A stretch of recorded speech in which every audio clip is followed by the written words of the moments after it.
Selamat pagi anak-anak sekalian. Kita bertemu lagi dengan pembelajaran sistem peredaran darah pada manusia.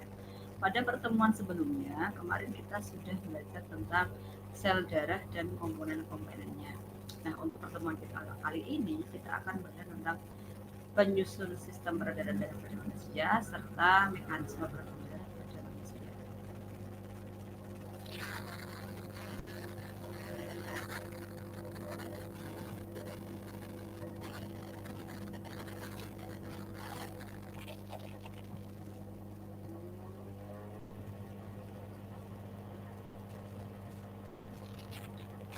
Pada sistem peredaran darah manusia, itu ada organ yang menyusun sistem ini, yaitu ini gambaran secara garis besar bahwa organ-organ yang berkaitan erat dengan peredaran darah manusia. Jadi ada jantung, ada paru-paru, dan ini dia menggunakan seluruh tubuh ya.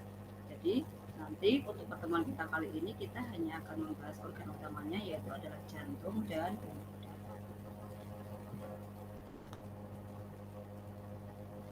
Ini adalah gambar penampang jantung manusia yang asli. Gambar jantung kita itu seperti ini. Ya. Kemudian ketika dilihat di dalamnya, penampang melintangnya ini sudah dibuka di dalamnya. Ini ada sebenarnya 4 ruang. Yang berwarna biru ini berarti dia di sini menunjukkan bahwa pada bagian jantung ini dia mengandung CO2 atau darahnya mengandung CO2, hemoglobinnya positif. Kemudian pada bagian yang kanan ini dia mengangkut oksigen, ditunjukkan dengan warna merah. Bagaimana cara kita mengetahui nama-nama atau bagiannya? Bagian-bagian jantung ada 4, serambi kanan, serambi kiri, duri kanan, duri kiri. Kita bisa menggunakan dua metode. Dari sini ada sa, di sini itu si, di sini ba, di sini d. Jadi di bagian sini bagian atas itu serambi kanan, kemudian di sini serambi kiri, di sini adalah bilik kanan, dan di sini adalah bilik kiri. Ya. Nah, kemudian bisa bagaimana kita tahu bahwa yang kanan itu kosong, yang kantor kanan itu kosong. Makanya kalau kanan itu dia CO2. Kemudian organ berikutnya adalah pembuluh darah. Pembuluh darah di sini dia juga sudah dibedakan. Di sini ada arteri karena memang sebagian besar arteri yang ada dalam tubuh kita ini mengangkut oksigen. Sedangkan yang berwarna biru ini adalah vena. Ini dia adalah mengangkut CO2. Ada vena yang mengangkut CO2. Nah, kemudian di sini ada pertemuan antara arteri dan vena. Ini ada pembuluh darah yang jadi dasarnya pembuluh darah pada dasarnya terjadi atas nadi atau arteri, kemudian vena dan pembuluh darah. Nadi dulu. Nadi ini cirinya tebal dan elastis. Aliran darahnya dia dari jantung. Jadi kalau nadi itu mengangkut darah yang keluar dari jantung. Kemudian nadi itu mengangkut oksigen, kecuali nadi paru-paru atau arteri pulmonalis. Kemudian katupnya satu dekat jantung, maka darahnya akan habis. Berbeda dengan nadi, kalau vena itu dia tipis dan tidak elastis. Aliran darahnya dia menuju jantung, maka nama kita bisa mengetahui dengan nama lain vena itu balik. Balik itu kan kalau bahasa artinya pulang ya, pulangnya ke rumah, pulangnya ke jantung. Jadi kalau vena itu dia darahnya menuju ke jantung. Sebagian besar manusia dua, kecuali vena pulmonalis. Jadi vena yang menuju ke paru-paru, vena pulmonalis itu adalah vena paru-paru. Dia nanti akan masuk ke paru-paru, ini dia mengangkut CO2. Kemudian katupnya di sepanjang pembuluh, denyutnya tidak. Kemudian kita bisa melihat perbedaan hubungan arteri dan vena itu dari tabel berikut ini. Tempatnya misalnya, kalau arteri itu dia tidak terlihat, maksudnya dia agak tersembunyi dalam tubuh, jadi kita tidak bisa melihatnya nadinya di mana.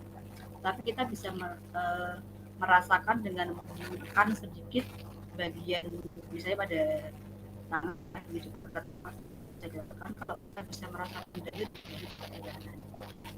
kemudian vena ini di dekat tempat tubuh apa.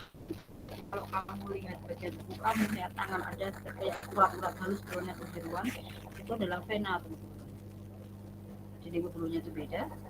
Ya, kalau arteri itu tebal, arteri itu elastis, venanya tidak elastis. aliran darahnya kalau arteri tadi dia dari jantung meninggalkan jantung, menuju jantung.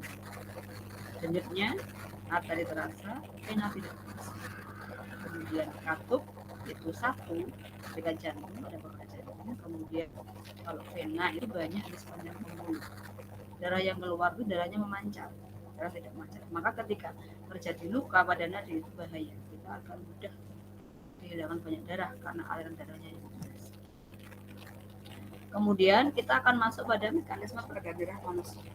Peredaran darah manusia itu ada terdiri atas atau disebut dengan peredaran darah tertutup karena darahnya itu selalu beredar dalam pembuluh darah. Darah tidak pernah keluar dari pembuluh darah. Sedangkan kemudian dia juga dikatakan peredaran darah ganda karena melewati jantung 2 kali, masuk jantung 2 kali, keluar jantung juga. Kemudian dari gambar ini kita akan bisa melihat mekanisme peredaran darah. Sudah dibedakan, yang atas ini ada gambar paru-paru, kemudian yang bawah ini dia diasumsikan dengan tubuh. Kemudian yang ini adalah jantung ya, dari sasi, serambi kanan, serambi kiri, pilih. Yang biru dia mengindikasikan bahwa dia itu mengandung CO2. Kemudian yang merah itu dia mengandung oksigen. Maka peredaran darah besar di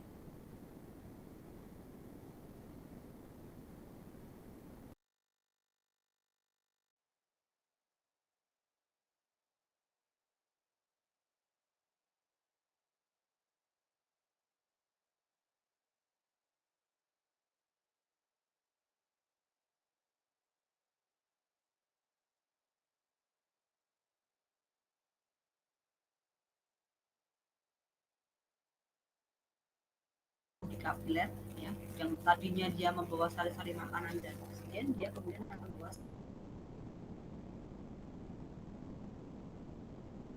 CO2. Di kapiler nanti dia akan masuk ke vena. Vena ini berarti dia mengandung itu peredaran darah. Jadi ada peredaran darah kecil karena dari katanya saja kecil, berarti ruang lingkupnya juga sedikit. Ruang lingkupnya hanya paru-paru. Berarti ketika dia sudah masuk keramik kanan, lalu dia akan masuk ke kanan lewat arteri pulmonalis, arteri tadi yang meninggalkan jantung ya, dia akan masuk ke paru-paru. Di paru-paru nanti akan ada di alveolus itu terjadi pertukaran CO2 dengan oksigen. Yang tadinya darahnya banyak mengandung CO2 karena sudah di dalam paru-paru berkeluar dengan oksigen, nanti darah yang keluar dari paru-paru akan banyak mengandung oksigen. Jadi masuknya kotor, dia akan keluarnya bersih. Kemudian masuk ke vena pulmonalis, pembuluh balik yang paru-paru, dari paru-paru vena dia mengandung oksigen, masuknya ke sana. Begitu terus-menerus ya. Jadi kalau peredaran darah besar itu dari bersih ke kotor, yang memberikan oksigen dan karbon. Kalau yang ke jantung ini adalah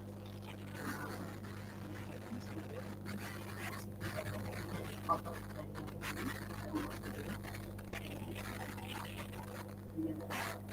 pembicaraan ini ya, silakan. Ada pertanyaan.